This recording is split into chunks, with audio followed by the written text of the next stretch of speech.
করে দোষীদের দ্রুততম সময়ে উপযুক্ত শাস্তি প্রদান, ক্ষতিগ্রস্তদের যথোপযুক্ত ক্ষতিপূরণ প্রদান ও পুনর্বাসনের ব্যবস্থা করতে হবে। এবং 2, অনতিবিলম্বে সংখ্যালঘু সুরক্ষা আইন প্রণয়ন করতে হবে। 3, সংখ্যালঘু বিষয়ক মন্ত্রণালয় গঠন করতে হবে। 4, হিন্দু ধর্মীয় কল্যাণ ট্রাস্টকে হিন্দু ফাউন্ডেশনে উন্নীত করতে হবে, পাশাপাশি বৌদ্ধ ও খ্রিস্টান ধর্মীয় কল্যাণ ট্রাস্টকেও ফাউন্ডেশনে উন্নীত করতে হবে। 5, দেবোত্তর সম্পত্তি পুনরুদ্ধার ও সংরক্ষণ আইন প্রণয়ন এবং অর্পিত সম্পত্তি প্রত্যর্পণ আইন যথাযথভাবে বাস্তবায়ন করতে হবে। 6, প্রতিটি শিক্ষা প্রতিষ্ঠানে সংখ্যালঘুদের জন্য উপাসনালয় নির্মাণ এবং প্রতিটি হোস্টেলে প্রার্থনা কক্ষ বরাদ্দ করতে হবে। 7, সংস্কৃত ও পালি শিক্ষা বোর্ড আধুনিকায়ন করতে হবে। 8, শারদীয় দুর্গাপূজায় 5 দিন ছুটি দিতে হবে। এই হলো আমাদের 8 দফা দাবি এবং এই 8 দফা দাবি আমাদের প্রাণের দাবি। এটি যেন বাস্তবায়িত হয় সেটি পূরণ করার উদ্দেশ্যে আমরা আজকে এখানে জড়ো হয়েছি। এটাই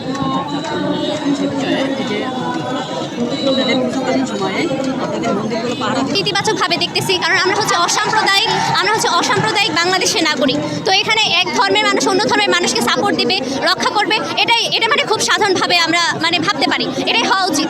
কিন্তু আমাদের প্রশ্নটা হচ্ছে, বা আমরা যেটা নিয়ে বর্তমানে ভয়ে আছি বা বলতে পারেন যে আমরা শঙ্কাতীত, সেটা হচ্ছে যে কেন এই যে আজকে সনাতন ধর্মাবলম্বীদের সবচেয়ে বড় একটা উৎসব দুর্গোৎসব এখানে মাদ্রাসার ছাত্ররা এসে পাহারা দেবে। প্রশাসন তাহলে কোথায়?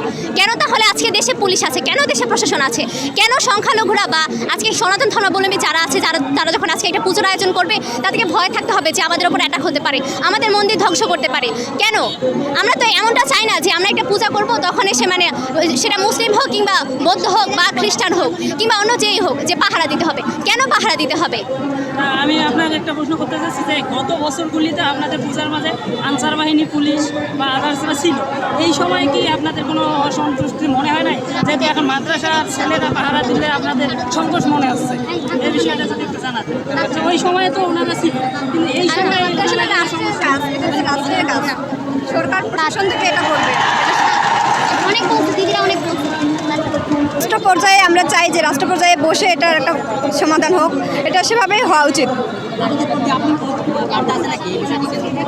আসলে এটা রাষ্ট্রের বিষয়, এটা হচ্ছে আমরা এখন বলতে পারতেছি এটা রাষ্ট্রীয় বিষয়, এটা হচ্ছে রাষ্ট্রের সাথে রাষ্ট্রের বিষয় হবে, এটা আমরা তো হচ্ছে এভাবে বলতে পারি না।